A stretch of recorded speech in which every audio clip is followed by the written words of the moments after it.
parte desse capítulo 1. Nós, na verdade, já estamos na segunda, fizemos domingo para a segunda etapa e hoje a terceira etapa do capítulo 1 e terminaremos o capítulo 1. O Evangelho de João, todos conhecem muito bem. Nós, inclusive, estamos estudando lá no pequeno grupo o Evangelho de João. E o apóstolo João também escreve agora, além de escrever as epístolas, 1ª, 2ª e 3ª João, ele escreve também a carta de Apocalipse. E essa carta foi escrita de uma maneira especial, né? Nós já falamos sobre isso. Jesus chama João e ele estava, aonde que ele estava? Na ilha de Patmos. Eu até mencionei domingo passado, mas eu acho que eu não disse, que ele estava possivelmente em local de trabalho forçado. Não era uma ilha apenas isolada, era um local onde prisioneiros eram levados para trabalhar com serviço forçado. Isso muitos estudiosos dizem, até porque não era uma colônia de férias, pelo contrário, era um local punitivo. E qual o motivo da punição? Nós vamos ver, inclusive, hoje, do versículo 9 ao 20, essa ênfase, mas o local ali, a ilha de Patmos, possivelmente era o destino, de pessoas que tinham, de repente, ido contra a lei, sobretudo, aqui nós temos alguém que infringiu a lei romana. Muitos vão dizer que naquela época havia um culto, e esse culto era obrigatório. Quem era digno, segundo o Império Romano, de receber culto?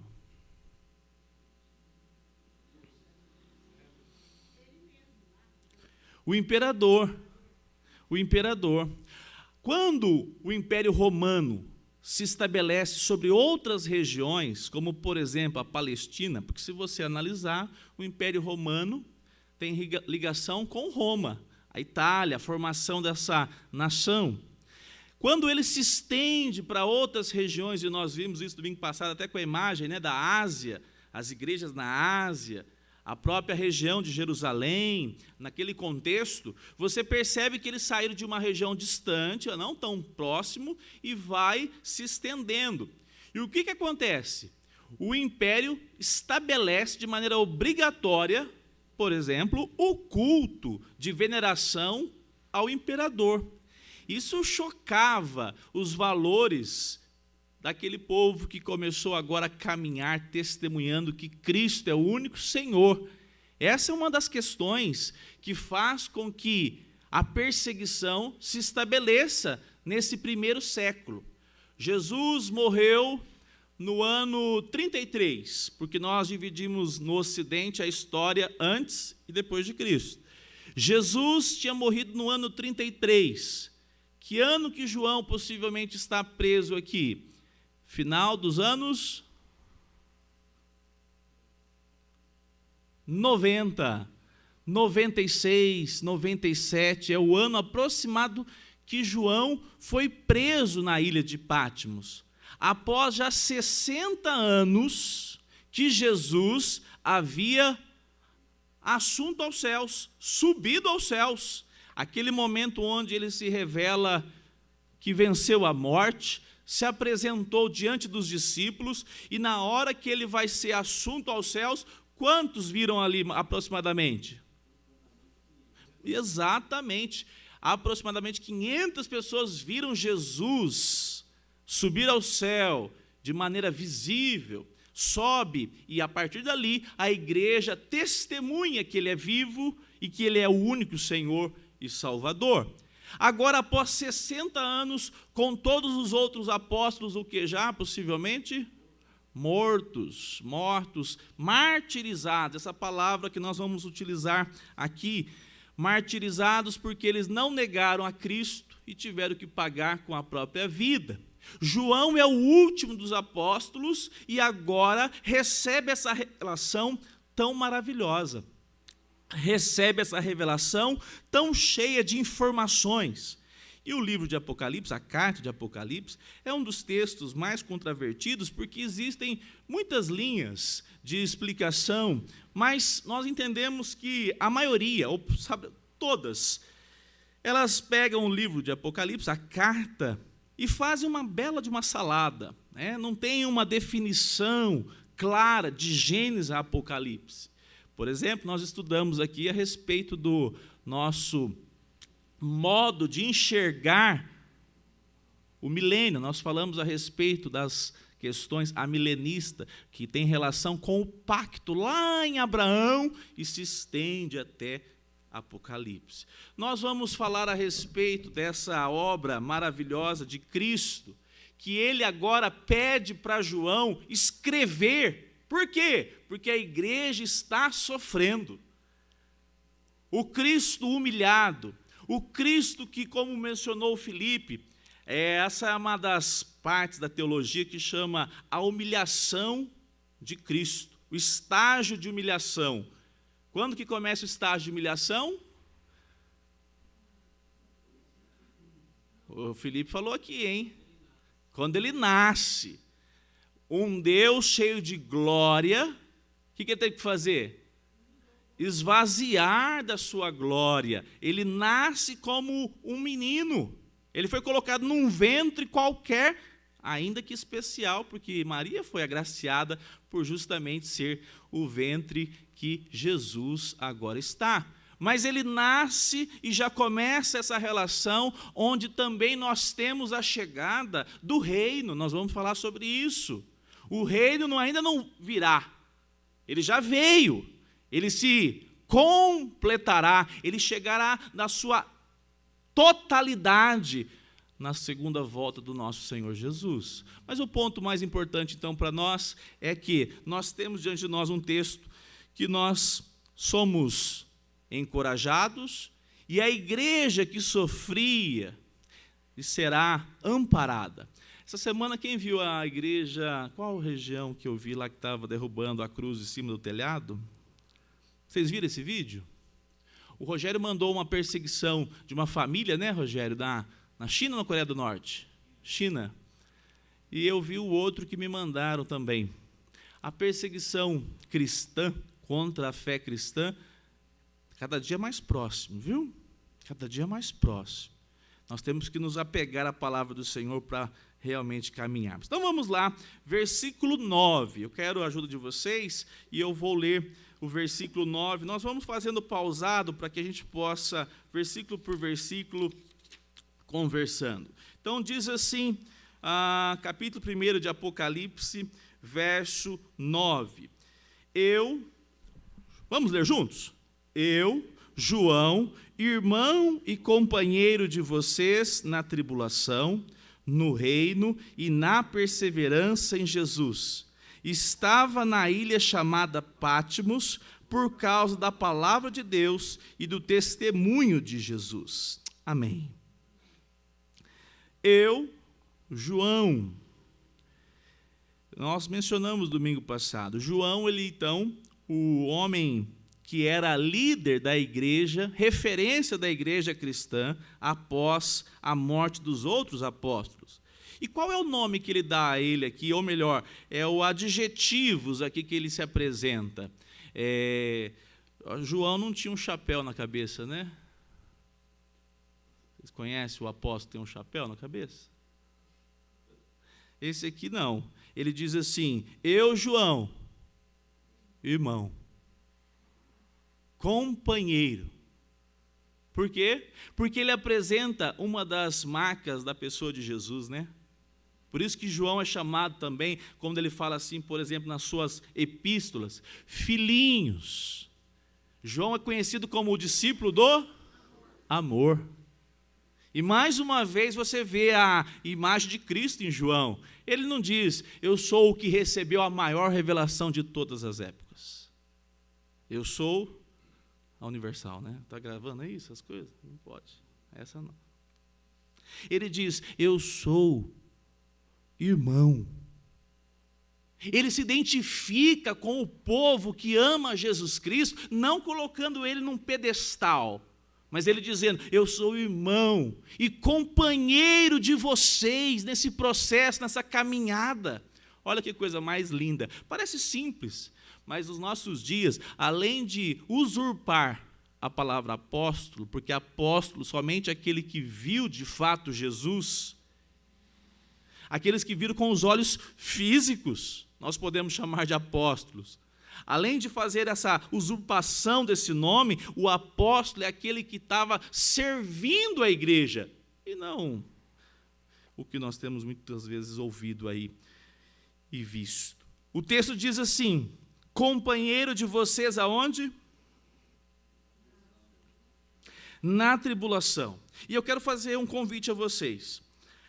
Não veja somente a palavra tribulação, vamos ver as 3 palavras, olha lá.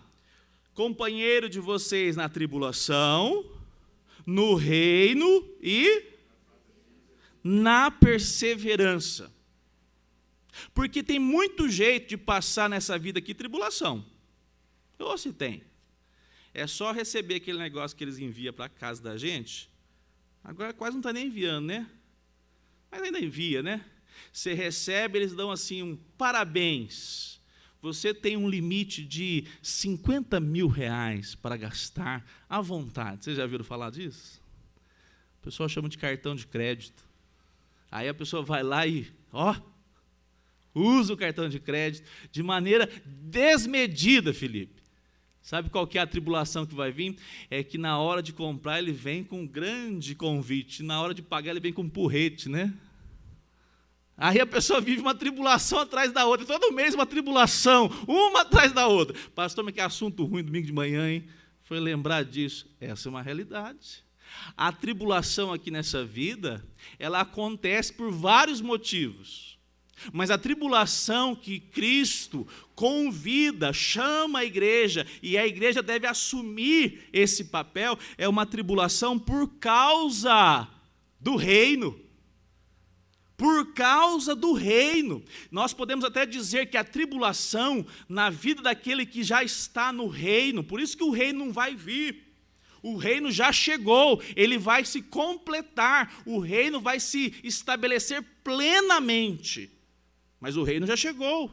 E quando um cristão aqui vive o reino, ele experimenta tribulação. Não tem como viver uma vida cristã e não ser atribulado, de dentro ou de fora. De dentro de nós mesmos.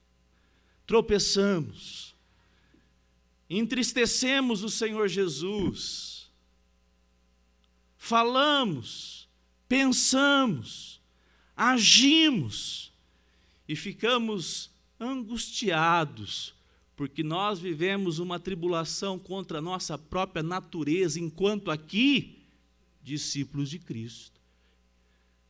Externa, porque nós vivemos um tempo onde falar que somos cristãos de fato e de verdade, ou deixarmos claro para as nossas crianças na escola, no ambiente que tivermos, alguém vai dizer, mas vocês são bem bitolados, hein? Não. Nós somos desejosos de compartilhar o evangelho de Jesus Cristo. Então essa relação tem um vínculo que a tribulação ela é ligada a esse mundo, a Satanás, e os outros 2 ligados a Cristo. Porque ninguém pode pertencer ao reino se não for por Cristo. E ninguém consegue ser perseverante porque consegue os méritos próprios. Persevera porque o próprio Cristo sustenta e fortalece. Eu quero a ajuda de vocês porque diz aquele ditado, ou estão entendendo tudo, ou não estão entendendo nada, viu, Márcio? Então faz 3 domingos que vocês não levantam a mão, hein? Então, vamos lá, hein? Me ajudem aí, viu, Rogério? Ou eu não estou entendendo nada, estão viajando, né? Ou então, está tudo muito tranquilo, né, Ana? Está tranquilo, então, não. Mas participem, tá bom? Levante o dedinho aí, sobretudo, assuntos que nós estamos abordando, porque é tão bom essa participação, afinal, nós estamos na Escola Bíblica Dominical, tá bom? Então, vamos lá. Caminhando aqui, nós temos, nessa passagem, essa marca da tribulação. Abra lá alguém, por favor, em Atos 14, 22. Quem pode fazer isso? E outro já, vamos agilizar aí as Bíblias. João, Evangelho de João 16, 33. Eu convido a todos, a maioria 14, 22. Vou pedir para o Rogério Gomes, João 16, 33. Vamos lá. Atos 14, 22, quem encontrar.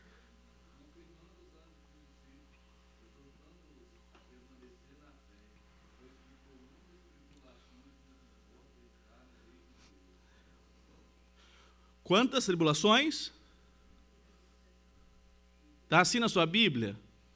Porque aqui é um convite de um evangelho bíblico. Não há uma relação onde você vem à igreja e sai daqui agora com as tribulações, os problemas todos resolvidos. Até porque alguns o Senhor permite tribulações citadas que fazem com que você testifique que você é de Cristo. Voltando só ao assunto aí do gasto, uma das coisas que nós temos que tomar cuidado, porque essa é uma das marcas de qual século? Deste. Porque nunca houve tanto crédito, não é assim? Mesmo independente se tem condições. E uma das questões que nós temos que analisar é que nós somos chamados pelo Senhor até para ter discernimento que, opa, peraí, isso aqui eu tenho que acertar isso na minha vida, porque senão não glorifica o Senhor. É um desafio para nós? É, mas nós temos que assumir um desafio de falar que o Senhor Jesus seja visto na minha vida, e eu sei que isso provocará lutas, adversidades. O texto está dizendo que passará por várias tribulações, muitas tribulações. É o casamento de alguém que se converte, e depois que se converte, tem um marido descrente, uma mulher descrente, filhos que não são crentes. Quantas tribulações, quantas lutas. João 16, 33.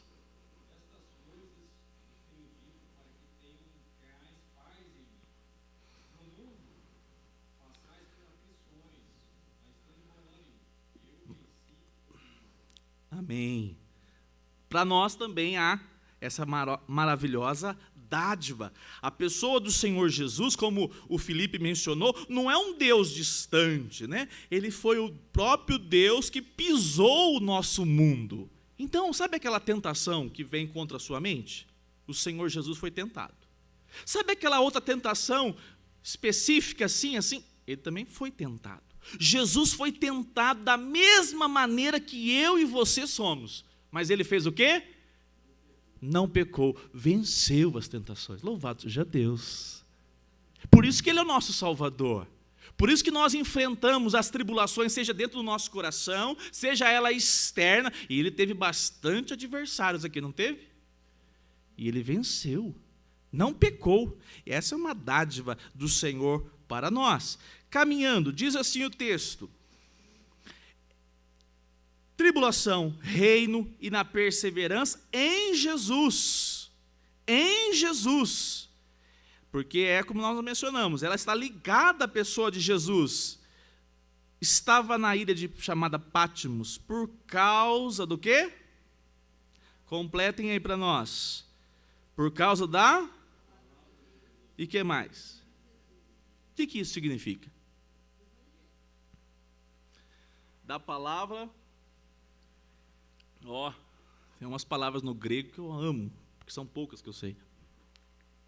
Você vai estudar o grego, você fica feliz, porque quando você vê o hebraico, aí você chora. Você já estudou? O Felipe deve ter estudado, hebraico e misericórdia. Eu só bati o olho e passei nas provas, pela graça.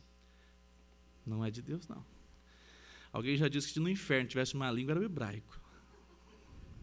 Esse seminarista estava revoltado, hein? É brincadeira. Irmãos, a palavra aqui é querigma. Querigma. O que significa querigma? Proclamação. Por que João está preso? Porque ele proclamou. E por que ele proclamou? Porque ele tinha um Senhor e Salvador. E como ele proclamou? Quais são as duas formas de proclamação que está no texto, então? Testemunho. O que é testemunho?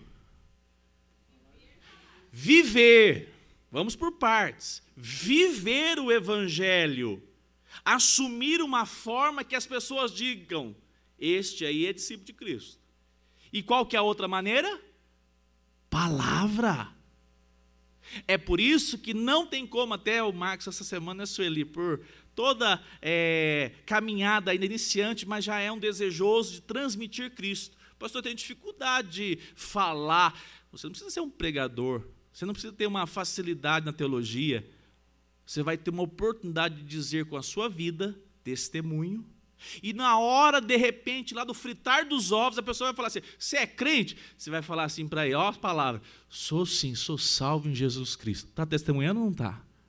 Ué, louvado seja Deus por isso, porque essa é uma das dádivas que o Senhor entregou, não foi para os doutores, entregou a todos os discípulos de Jesus, a proclamação por meio da palavra e por meio do nosso testemunho diante do mundo caído, corrompido.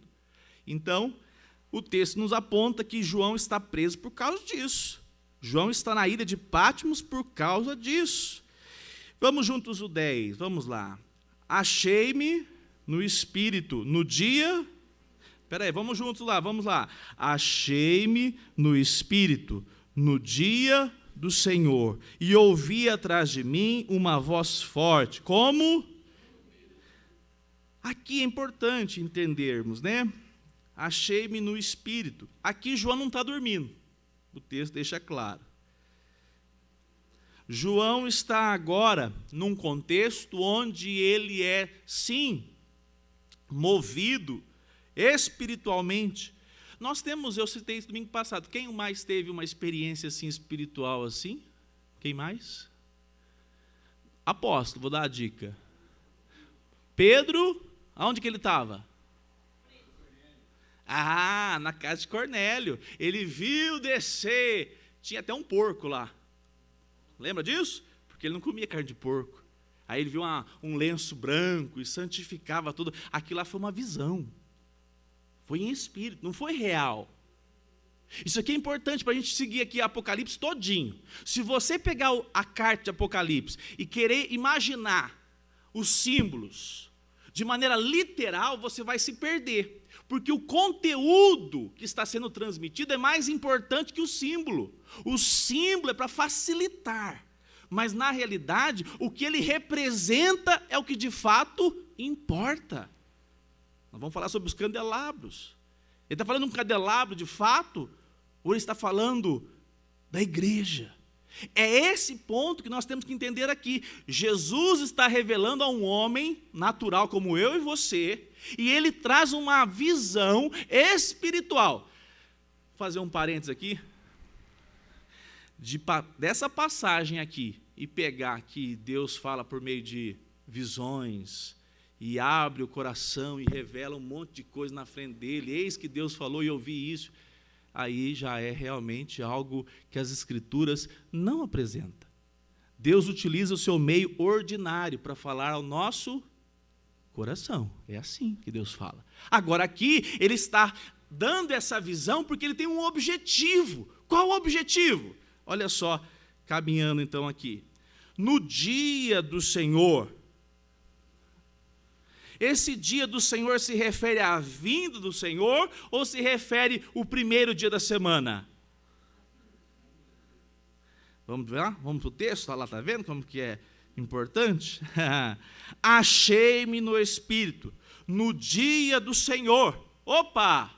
Ele está dizendo, quando que ele recebeu a visão? Ele recebeu essa visão no dia do Senhor. A igreja primitiva, ela é a primeira igreja após Jesus, ela que iniciou, claro, a se reunir em qual dia? No sábado? Quando, irmãos? Vocês estão parecendo adventistas? Ah, amém, que bom que vocês estão concordando. Então, o primeiro dia da semana não é o sábado. Isso aqui é uma boa afirmação categórica para os sabatistas. O sábado ficou lá onde? Lá atrás, no antigo. Agora Jesus, de maneira gloriosa, é apontada pela igreja, dizendo, no dia do Senhor.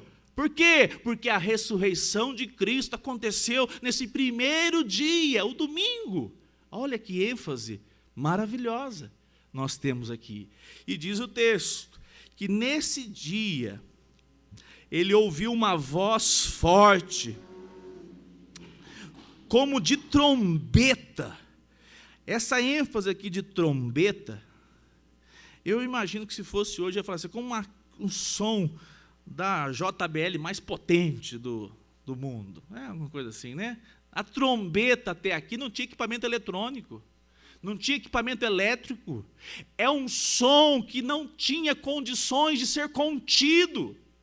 Um som de trombeta. E diz o texto, vamos lá juntos aí, 11, dizendo, escreva num livro o que você, o quê? Vê e mande às 7 igrejas. Vamos juntos? Éfeso. Vocês estão com a Bíblia aberta, irmãos? A minha versão é muito diferente, eu vou falar uma coisa para vocês. Cadê o Paulo? Paulo Machado, presbítero, ajude a comprar uma dúzia de Bíblias NAA, misericórdia. Porque a igreja não acompanhar a mesma versão é muito difícil. Às vezes uma palavra ou outra, você fica lá, já ficou perdido lá atrás. Eu quero incentivar a igreja a ter a mesma versão que o pastor adotou. Custei adotar, não custei? Passei por várias, não passei? Mas defini. Vamos na NAA, é a mais próxima da atualizada. E tem uns termos que de vez em quando a gente pega uns detalhes, né, Márcio? Mas, sobretudo, é melhor para nós, nos dias de hoje, ler centímetro que côvados, muitas vezes, né? Mas ela tem poucas, e quem disse foi o Nicodemo. Se ele falou, não, Jesus falou, aí que a água para, né?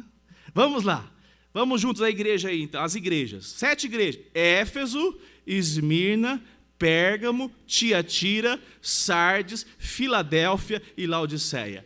O pai daquela irmã que veio aqui ministrar o curso para as crianças, para os professores, ele dizia uma frase forte. Eu concordo, não 100%, mas eu acho que o sentido que ele disse está certo. Um crente verdadeiro que não conhecer as 7 igrejas, pelo menos lembrar 5 delas, crente não é. Achei interessante. Luiz Viana foi pastor do Márcio da Glauce. Faleceu na pandemia. Quando a gente vai estudar a palavra de Deus, a gente vai vendo que alguns símbolos são marcantes. Nós falamos que o 7 é o símbolo que nós chamamos de símbolo da perfeição, o símbolo, o número de Deus. As 7 igrejas, essas 7 igrejas tiveram o privilégio de ser citadas aqui na Bíblia. Era só para elas? Não.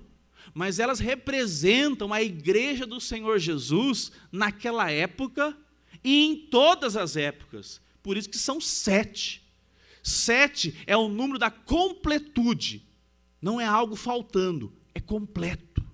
E diz o texto que todas essas 7 igrejas que hoje se encontram naquela região mais da Turquia ali, as 7 igrejas da Ásia, a Ásia Menor, foram citadas representando todas as igrejas da época que o apóstolo João estava aqui nesse mundo.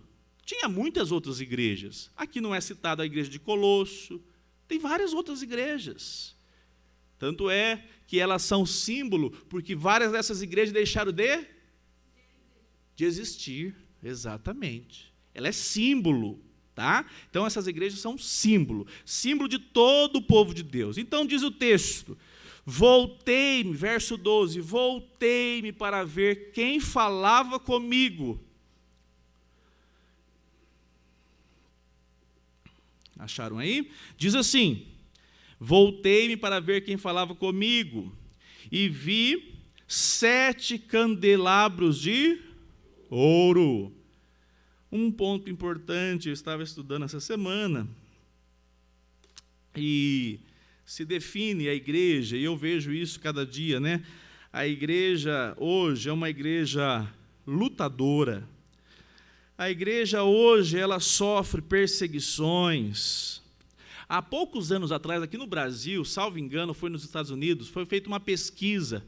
Qual instituição de maior respeito na sociedade? Quem ficou em primeiro lugar? Quem vai imaginar aí? Quem é? O maior respeito na sociedade atual. Não. Ah, gente, vocês vão falar, concordo. Corpo de bombeiros. E a igreja? Ficou além da 7ª, da 8ª na lista. Por quê? Porque a igreja que o mundo vê aí fora, já chegou os tempos da apostasia, já chegou o tempo dos falsos apóstolos e falsos profetas. A igreja está lá em 7º, 8º, porque o mau testemunho mostra uma igreja, cada dia mais descredibilizada. É tudo enganador. É tudo gente com a cabeça com a lavagem cerebral. E assim a realidade da sociedade do século XXI enxerga a igreja. É por isso que nós não devemos ficar arrumando briga em lugar nenhum. Mas quando você vê algumas aberrações da igreja evangélica, você se posiciona e fala assim, eles precisam voltar para a Bíblia. Esse não é o ensino da palavra de Deus. Diga isso com amor, sem arrumar nenhuma confusão, mas diga assim, aonde na palavra de Deus ensina isso, irmão? Chama ele a reflexão das Escrituras. A palavra de Deus apresenta a igreja, olha só, candelabro. Candelabro aqui, a palavra inclusive aqui, já está na Nova Almeida Atualizada. Como é que está na NA? Como é que está aí? Candeeiro, isso. Candeeiro e candelabro, mesma coisa. Castiçais, ali, ó. Então, é aquele objeto que não tinha lâmpada elétrica e colocava, então, sobre um local alto, certo? Diz o texto bíblico, Jesus está revelando a João, e João vê, em primeiro lugar, a igreja. João não vê o noivo. Jesus não é apresentado no primeiro momento. João vê a noiva. João vê a igreja. Então, eu repito, não se apegue ao símbolo. Símbolo é símbolo. O que ela representa? Olha só o que diz o texto. Voltei-me para ver enquanto falava. Por que você pode ter certeza disso, pastor? Vai lá para o verso 20 da sua Bíblia aí. Quem pode ler o 20, por favor?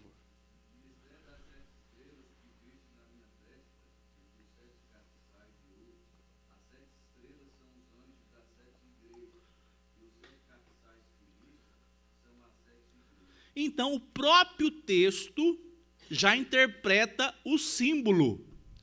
Que são, então, os candelabros? As igrejas. As 7, de maneira completa, toda a igreja de todas as épocas. Daquela época, de hoje e ainda, inclusive, do futuro. Diz o texto que esse candelabro é de latão. É assim? O mundo pode colocar em 15º. E a gente, de vez em quando, concorda. Porque no Brasil a igreja evangélica é vista na televisão como séria. Vocês acham que a igreja evangélica é séria na televisão? Não. Nem nós concordamos. Porque aquilo não é a igreja evangélica cristã bíblica. A igreja pode ser tida pela sociedade como algo à margem. Só que o que Jesus vê da verdadeira igreja, a verdadeira igreja para Jesus, ela é ouro. É metal precioso. Nós lemos aqui no capítulo 1, achem aí para mim, é o versículo qual? É o 5 ou é o 6? Que Jesus diz assim, eu tenho um sentimento de dó por vocês. É assim que Jesus pensa da igreja? Então eu vou dar a dica para vocês no versículo 5. O que ele pensa da igreja? Ele ama. Ele ama a sua igreja, porque ele sabe que essa igreja, até fake, se cria para confundir a igreja verdadeira dessa igreja falsa. Mas a igreja verdadeira, a verdadeira, ela é de ouro, ela é preciosa aos olhos do Senhor Jesus. Olha que coisa linda, né? Aqueles que estavam sendo, sabe feito o quê? Amarrados, colocados presos e soltos numa arena para o leão mastigar. Quem vai chamar eles de ricos? Eles vão ser chamados de pobres. Eles vão ser chamados de os povos mais miseráveis sobre essa terra. Jesus chama eles de candelabro de ouro. Aqueles que, na verdade, cantavam hinos enquanto estavam sendo mastigados pelas feras, né?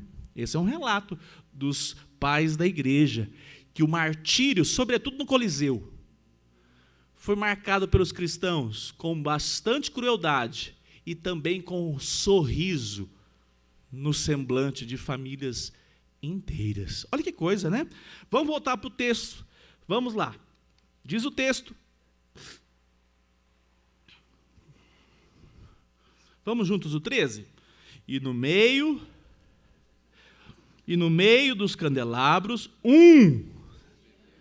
há um filho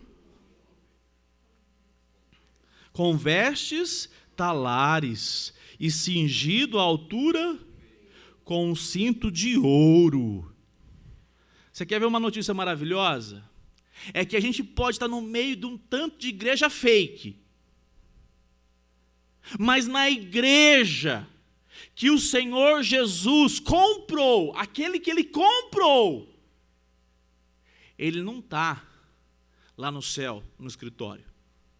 Ele não está num local mais reservado, porque agora já sofreu tanto aqui nesse mundo, e agora Ele deitou num colchão mais confortável. Aonde que Jesus está? No meio da igreja. No meio da igreja. E por isso nós podemos dizer, que privilégio. Há um privilégio maravilhoso. Há um privilégio de saber que Cristo está deixando bem claro que Ele passeia no meio da sua igreja. Aí a gente já chega num ponto, né, que os anjos estão no meio da igreja, cultuando, também é verdade. Eu custei pegar essa informação teológica, Rogério, e confirmá-la. Mas o apóstolo Paulo garante. É porque lá no lugar que eu frequentei, antes de ter discernimento da palavra de Deus, dizia só assim, tem anjos voando, e cantava essa música cada 10 domingos, cantava 11. Aí eu ficava procurando até os anjos, será que o anjo está ali? Né? De vez em quando me dava um pouquinho de dúvida, né? E Paulo vai dizer, isso foi o pastor Leandro Lima que disse, que as irmãs deveriam se vestir com modéstia, porque poderiam escandalizar até a santidade dos anjos. Olha que interessante isso. É informação que Paulo apresenta. Por quê? Porque essa relação onde há sim os anjos. Daqui a pouco nós vamos chegar lá nos anjos. Mas mais do que anjo, podia mandar a patente maior dos anjos. Quem é? Miguel. Como é que você sabe disso? Lá no livro de Daniel. Nós vamos ler lá. Abra lá, por favor. Vamos abrir em Daniel. Cadê o texto aqui? Deixa eu pegar para nós citarmos. Daniel 7, 13 e 14. Rogério Gomes, quem já leu Machado? Daniel 7, 13 e 14. Olha só o que diz a respeito, não de um anjo. Não é anjo, não. Quem está no meio da igreja é quem? Pode ler, por favor.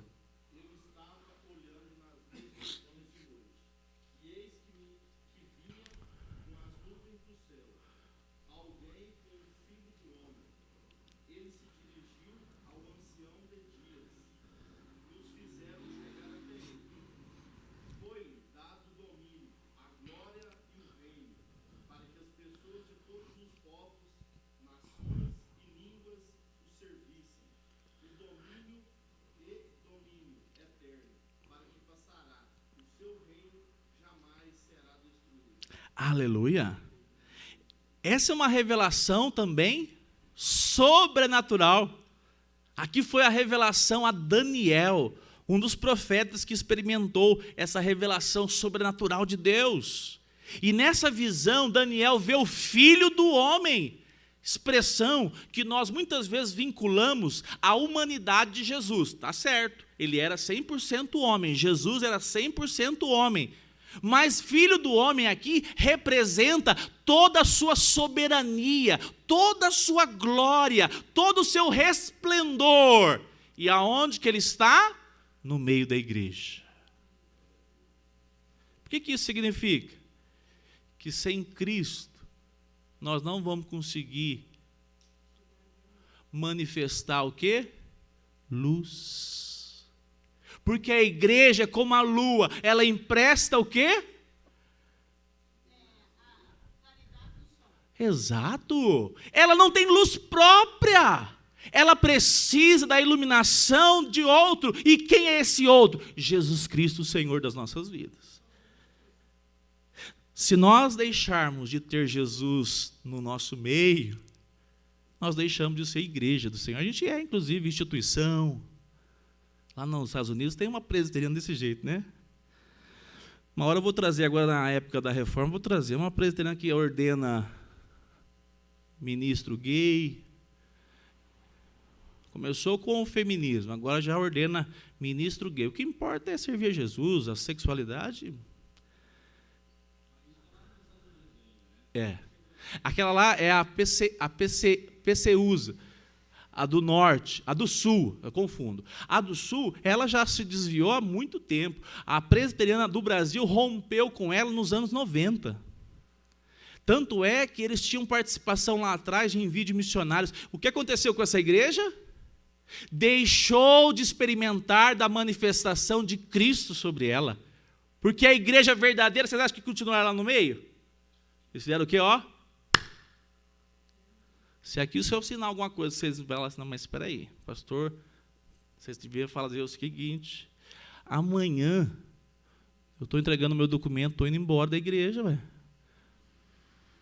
Quem ilumina a igreja é Cristo, quem dá a última palavra é Cristo. Nós só podemos refletir a glória, a manifestação, o testemunho, se Cristo estiver sendo exaltado, adorado. Porque ele está no meio da igreja, iluminando. Nós vamos falar sobre os olhos de Jesus? Vamos. Como de fogo? Vamos. Jesus está no meio da igreja para confortar, porque a igreja precisava saber de conforto. É uma relação de positiva e uma negativa. A negativa, entre aspas, é: Jesus está no meio da igreja, vendo cada atitude minha e sua. Jesus perscruta, porque ele está no meio da igreja. Ele sabe discernir quem é quem. Ah, que privilégio. Ele está no nosso meio, mas que responsabilidade. Ele está no nosso meio. Então, caminhando aí, vamos juntos aí. Diz o texto que ele está com vestes talares, cingido à altura do peito, como um cinto de ouro. Só um parênteses aqui, eu citei lá os anjos, né? Porque não foi anjo que Jesus ordenou para ficar no meio da igreja. Foi ele mesmo. Ele mesmo. 14. A cabeça e os cabelos dele eram brancos como a alva lã, como neve. Como neve. Aqui, os estudiosos vão dizer que esse símbolo aqui da cabeça branca de Jesus é um símbolo de sabedoria, dignidade e de que não se pode definir a idade dele, porque ele é eterno. Ele é eterno. Ele também tem, olha só o que diz o texto, os seus pés, os olhos eram como chama de fogo. Por quê? Aqui, os estudiosos vão apresentar que ele é onisciente. Tudo vê e tudo perscruta. Os seus olhos não podem ser limitados a nada. Ele tudo desnuda, ele tudo revela. Os seus olhos é como fogo. Imagina essa cena, se você pegar essa cena literal, parece um monstro, né? Não tem uma imagem de Jesus, tem uma imagem de um monstro, uma imagem de fogo. Então, o símbolo não é o conteúdo, é símbolo. Então aqui está apontando que Jesus conhece todas as coisas e não há nada que ele não possa perscrutar. É isso que o texto está dizendo. Diz também que os seus pés é como? Semelhantes ao bronze polido. Lembre que esse contexto da época utilizava das figuras mais importantes, né? Se hoje fosse, como é que chama o anel lá? Aço? Eu nem conheço esse aí, Rogério. Aquele que brilha demais é o aço que ele chama isso? Tipo o aço escovado. Hã? Tipo inox. Coisas assim de metais que hoje, para nós, ele é nobre, ele é utilizado, né? João vai citar aquilo que eles conheciam. Entende isso? Titânio. Ele vai citar que os seus pés é como de bronze polido. Aponta o seu poder. O seu poder. Lembra lá em Daniel também que tem um momento como esse? Nabucodonosor de repente é quebrado, as pernas são quebradas e ele não tinha mais as pernas de bronze, mas sim de barro. Porque aqui aponta qual o maior império de todos, ô Filipe? Foi o império babilônico, assírio, Alexandre com os macedônios, Roma com o maluco do Nero. Nada desses impérios, nenhum deles, Estados Unidos, nenhum desses impérios se compara ao poderio.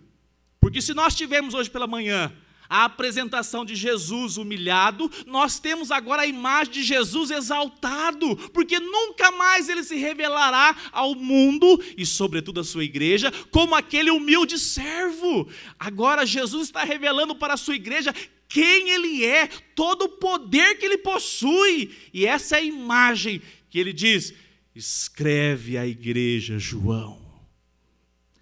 Vamos lá. 15. Os seus pés eram semelhantes ao bronze polido, como que refinado numa fornalha. A voz era... Alguns vão dizer que a ilha de Patmos tinham pedras gigantes e o mar batia o tempo todo. E João estava com aquele ouvido já acostumado com aquele som. E ele diz, a sua voz é como o som de muitas águas.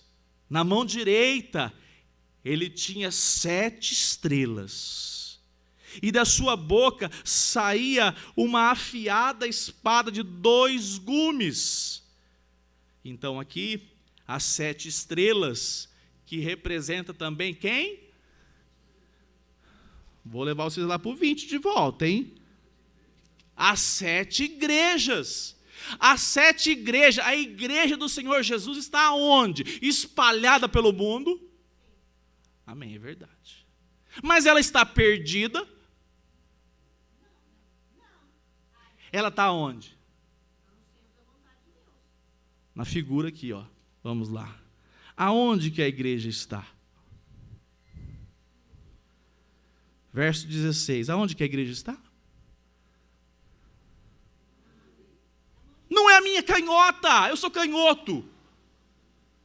Não está na mão esquerda de Deus. Está na mão direita. Que desculpe os canhotos, mas a mão que representa poder, glória, domínio, é a direita. A igreja está na mão direita. A igreja, pastor, essa igreja da televisão? Não, a igreja que foi comprada pelo sangue de Cristo. Essa está na mão direita. Pode martirizar lá na Coreia do Norte. Pode perseguir na China. Pode aqui no Brasil enfrentar tribulações. A igreja está na mão direita de Cristo. O texto vai caminhar, vamos lá. Tinha uma espada de 2 gumes.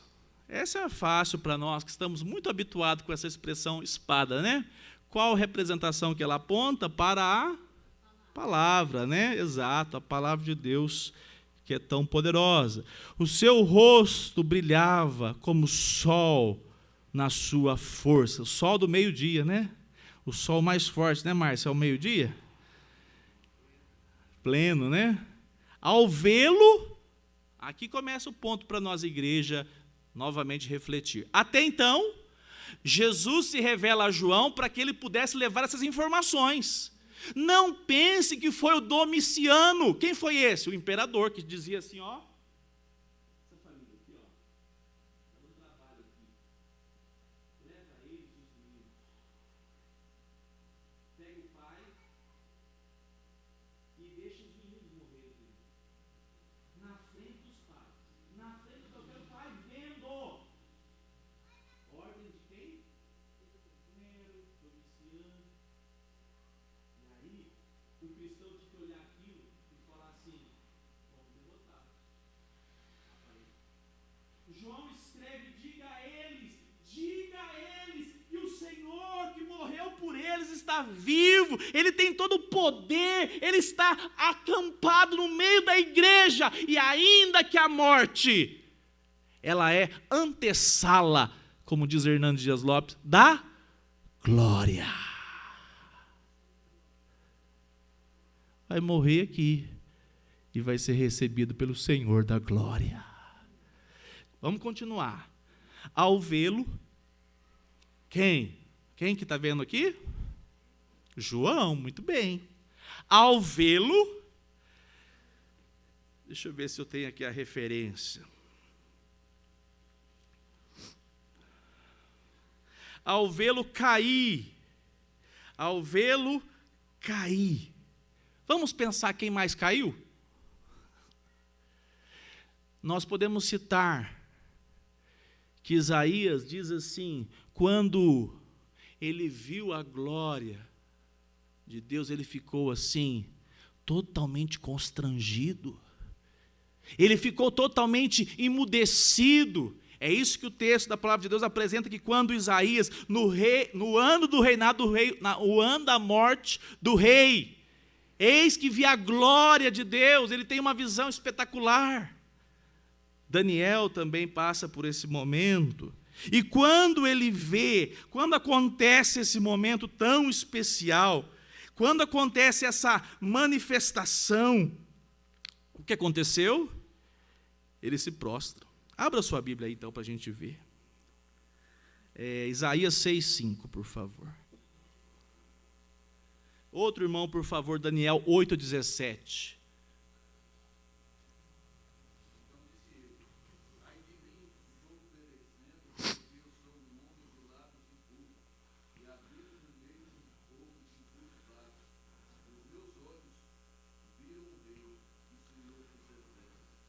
Isto, visão de Isaías. Daniel 8,17.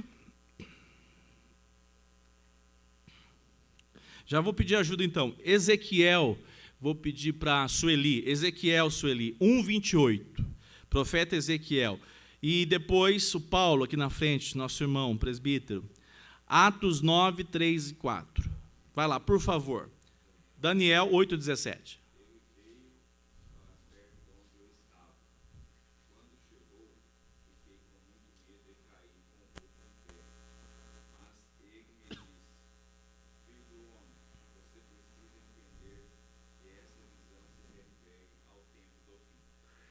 Daniel cai.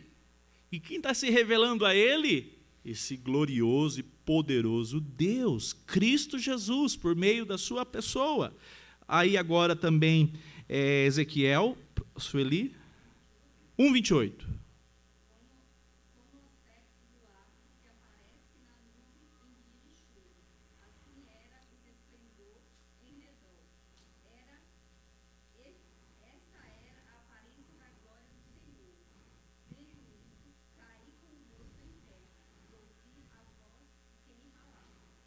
Caí com o rosto em terra. E 1 Timóteo 6,16. Não, 1 Timóteo não, Atos 9, 3 e 4. Enquanto seguia pelo caminho, ao aproximar-se de Damasco, subitamente uma luz do céu brilhou ao seu redor. Ele caiu por terra e ouviu uma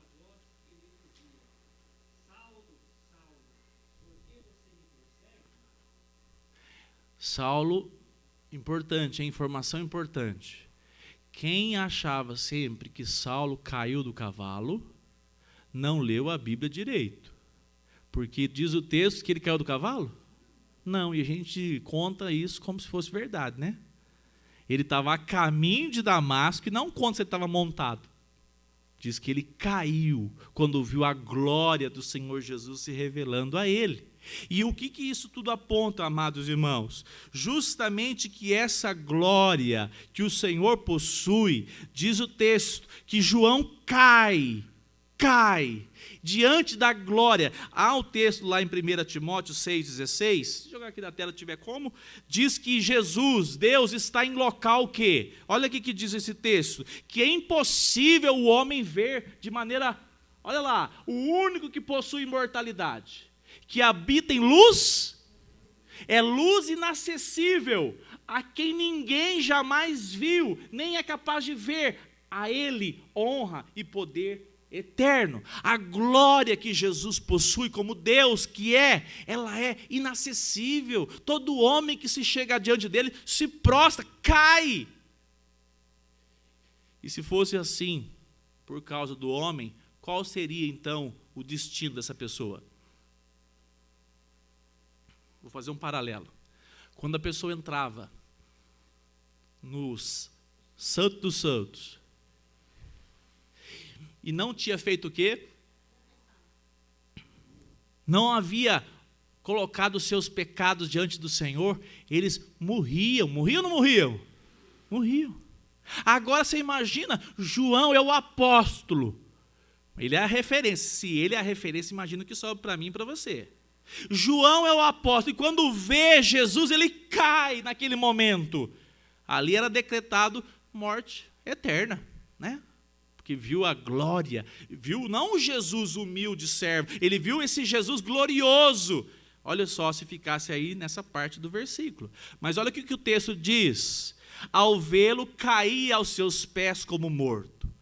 Porém, está assim na sua Bíblia? Porém, ele pôs sobre mim a mão direita, dizendo, não tenha medo, eu sou o primeiro, o alfa e o, nós já vimos aqui no capítulo 1, e o último, e aquele que vive, estive morto, mas eis que estou vivo para todos sempre. Aleluia. E tem mais. E tenho as chaves da morte e do inferno. Aleluia. Eu ouvi o Paulo Júnior que foi lá no Inteligência, não sei o quê, limitada. E fazia tempo que eu não parava para estudar. Já faz tempo que eu não via nada sobre o inferno. Tinha me esquecido. O inferno, quem é dono dele? Aleluia. Vocês estão bem, hein? Vocês estão, ó, tá afiando o corte, hein? O diabo não tem nem casa. O inferno é inferno de Deus. Porque lá nesse local, é até interessante essa questão, porque o texto está apontando para nós aqui uma informação importante do inferno. Que quem tem as chaves é Cristo, tem as chaves da morte e do inferno. Da morte nós sabemos, porque Cristo foi o primeiro a vencer a morte, e ele ressuscitou, não como um homem que depois morre, ele ressuscitou com um poder, de maneira que o seu corpo é chamado de corpo glorificado, nunca mais experimentaria a morte, e nós também. Ele foi a primícia, ele foi o primeiro, nós também teremos esse corpo, aleluia. Agora o inferno, lá naquela região de Jerusalém, tinha um lixão. Até hoje tem os aterros sanitários, não tem? E naquela época, eles incineravam. Até hoje, muito lugar faz isso, não faz? Só que o lixo era tão em quantidade, porque não separava. Era orgânico, era tudo. Até pessoas, resto de pessoas mortas, eram colocadas esse lixão do lado de fora de Jerusalém dos muros. E o fogo não se consumia. Então o fogo ficava lá dia e noite. Jesus vai chamar o inferno, até a palavra que me fugiu, o termo grego, Guiena. Guiena, muito bem, Eduardo. Vai chamar que esse local é o local que é Guiena. Nunca cessa o fogo, dia e noite, dia e noite. E nesse local, não é que Satanás está lá esperando o espeto maior, dizendo, está vindo ali o maior dos pecadores, vou espetá-lo. Não! O diabo terá uma antessala, se tivéssemos uma... Antessala não, um nível, né? Porque ele está lá já?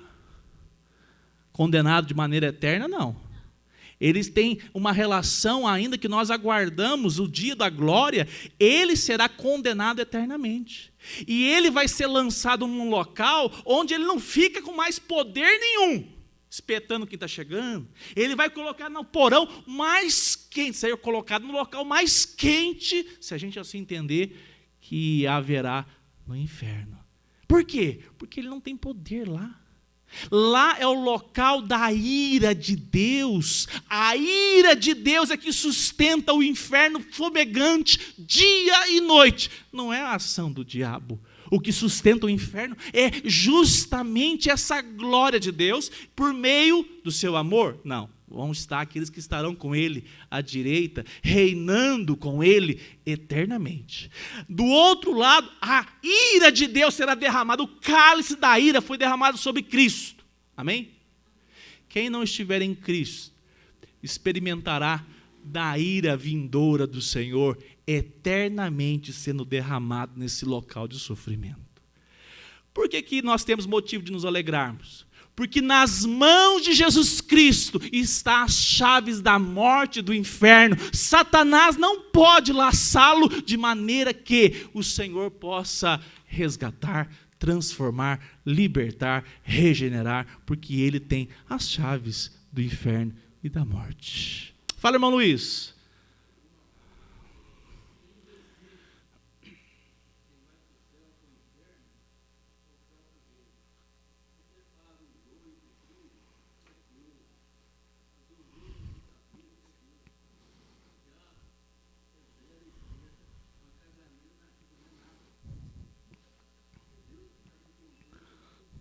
Uhum. Exato. A ele a glória. A nossa relação, amados irmãos, ela é, para nós aqui, vocês estão assim pensando, vocês ficam igual eu? Porque a avó da Gisele tem Alzheimer, então, aí já discutiram que não é mais o quê? Não é mais, como é que chama esse negócio? Não, de transmitir é... Passa para filho, papai, como é que chama? Hereditário. Não é mais genético. É a questão da alimentação. Agora a ciência fala que é a alimentação. Aí você fica igual eu, fala assim, não, mas será que eu vou morrer então do quê, né? Vou morrer, será que vai ser um infarto, vai ser um acidente, vai ser Alzheimer? Porque a gente fica caçando aqui como é que nós vamos morrer, né? Porque só resta isso aqui por enquanto. Aí para nós vivemos esse mundo de aflições e lutas, e ao mesmo tempo, a palavra de Deus está apresentando, por que você vai temer a morte? Por que você vai andar angustiado com a morte? Aquele que tem as chaves da morte é que sustenta a igreja, e a palavra de Deus diz assim, que a morte dos santos, o Senhor tem prazer. A palavra de Deus nos mostra, então, que essa relação para nós não é de desespero. Agora, para nós aqui, né? E para quem estava na antessala do martírio? Ouvir que quem tinha a chave da morte, quem tem as chaves de poder condenar, não é o imperador, e sim Cristo, porque ele conquistou na cruz do Calvário. Aleluia. Para nós encerrarmos, vamos lá. 19, diz assim, é o 19, não é isso? Escreva, pois, as coisas que você viu, as que são e as que hão de acontecer depois destas. Tem gente que vai para o livro de Apocalipse e diz assim, não, porque se eu for na igreja vai estudar sobre o futuro, só sobre as coisas que vão vir. Engana-se. Olha o que o texto diz. Escreva, João, pois as coisas que você viu, as que são e as que hão de acontecer. Ele fala a revelação de Jesus Cristo à igreja, a João, é sobre as coisas que já aconteceram, as que estavam acontecendo e inclusive as que nós enfrentaremos. E diz mais: quanto ao mistério das 7 estrelas que você viu na minha mão direita e quanto aos 7 candelabros de ouro, as 7 estrelas são os anjos das 7 igrejas. E os 7 candelabros são as 7 igrejas. Nós já falamos sobre o versículo 20, só que falta para nós aqui a parte dos anjos. Os estudiosos vão dizer que, segundo o Hendricks, eu acho que o Kistemacher, e aí eu ouvi o Leandro Lima também dizendo sobre isso, tem 2 possibilidades. O anjo, ele era o quê? Qual que era a função do anjo, sobretudo? Mensageiro. Uma das funções, claro. Então, aqui, alguns vão dizer que tem 2 possibilidades. Que havia, sim, de fato, 7 pastores literais dessas 7 igrejas que representa aqueles que são os mensageiros de Deus. Por isso que tem pastor, tem lugar que você já ouviu assim, o anjo da igreja, já ouviu falar essa expressão? Não somente o anjo da igreja, que nas cartas, quando a gente vai pegar capítulo 2, as 7 igrejas, as cartas direcionadas às igrejas. Você já ouve no dia a dia, ele não é o anjo da igreja? Porque qual que é a ideia? A ideia é que ele é o mensageiro, ele leva a mensagem de Deus à igreja, é nesse sentido. Essa é uma das possibilidades, que de fato estava citando aqui aos 7 anjos, 7 pastores que estavam ali pastoreando aquelas 7 igrejas e que representa a igreja do Senhor Jesus. E a outra possibilidade, porque aqui é uma passagem que eles chamam de difícil conclusão, que pode ser de fato 7 anjos literais, que cada igreja ali possuía. Essa linha vai ter defesa a respeito, por exemplo, que lá quando Daniel estava orando nos seus 21 dias, ele orou e precisou, aí veio o anjo, não foi isso? Qual anjo que foi enviado para levar a mensagem a Daniel? O mensageiro, Gabriel. Lembram disso? Vamos ler. Qual livro da Bíblia você está lendo? Vamos ler o livro de Daniel também. Diz o texto que ações dos anjos, a questão espiritual, barrou Gabriel de levar a mensagem. Teve que ir quem? O capitão, o comandante, o general lá, o comandante, né, dos anjos, Miguel.